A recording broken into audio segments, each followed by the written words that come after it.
بسم اللہ الرحمن الرحیم۔ پانی کے بارے میں کچھ ہم جان لیتے ہیں تاکہ ہم اس کا استعمال درست کر سکیں۔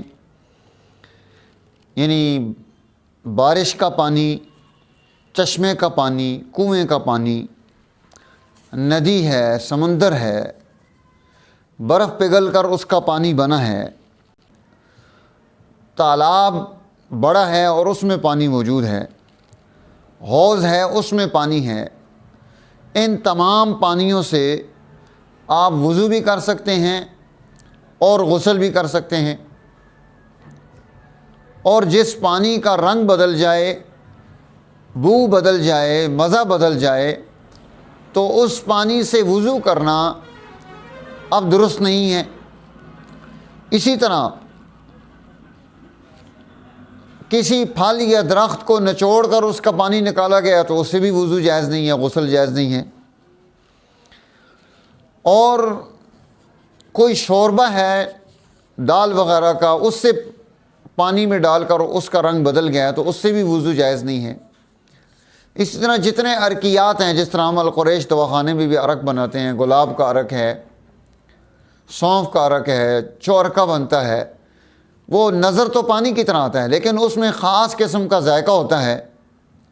گلاب میں گلاب کا ذائقہ ہوگا، سونف میں سونف کا ہوگا، اجوائن میں اجوائن کا ہوگا، تو اس سے بھی وضو کرنا یہ درست نہیں ہے۔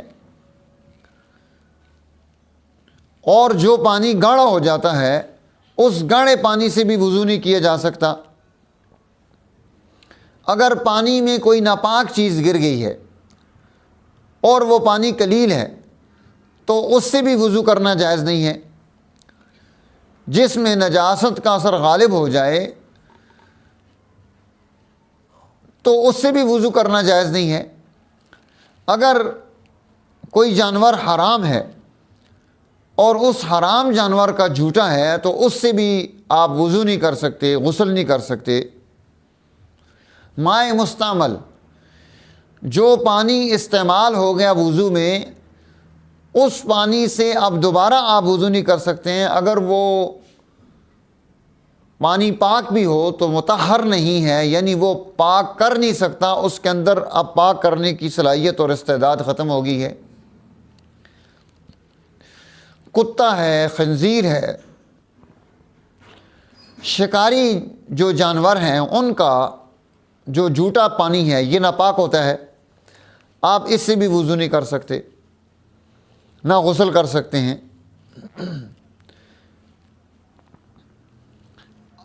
بلی اگر اس نے فوراً اسی وقت چوہا نہ کھایا ہو تو اس کے پانی سے وہ مکروہ ہو جاتا ہے۔ چھپکلی استعمال ہو کر لے تو وہ بھی مکروہ ہو جاتا ہے، مرغی وہ بھی مکروہ ہو جاتا ہے۔ جو گائے نجاست کھاتی ہے اس کا پانی بھی مکروہ ہے۔ کوا ہے، چیر ہے، شکرا ہے، حرام جانور ہیں، ان کا جو جھوٹا ہے یہ مکروہ ہو جاتا ہے۔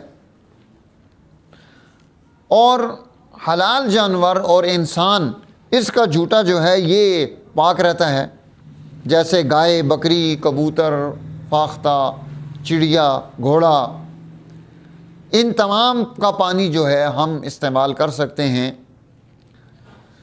اور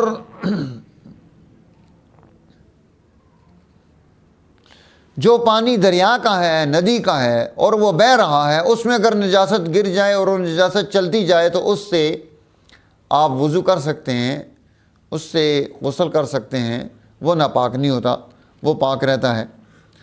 اور جو بڑا حوض ہے، چھوٹا ہو، اس میں اگر پانی گر جائے، اس پانی میں اگر کوئی نجاست گر جائے تو اس سے وضو کرنا، غسل کرنا جائز نہیں رہتا۔ لیکن جو بڑا حوض ہے، اس بڑے حوض سے آپ جو ہے اگر ایک طرف نجاست گری ہے تو دوسری طرف آپ اس سے وضو بھی کر سکتے ہیں، غسل بھی کر سکتے ہیں، اگر وہ اتنا بڑا ہو کہ اس کے ہلانے سے نجاست دوسری طرف نہ جاتی ہو، مکس نہ ہو جائے آپس میں۔ تو ان تمام چیزوں سے ہم اپنی ترتیب درست کر سکتے ہیں۔ اللہ تعالی ہمیں مسائل دین سیکھ کر عمل کی توفیق نصیب فرمائے۔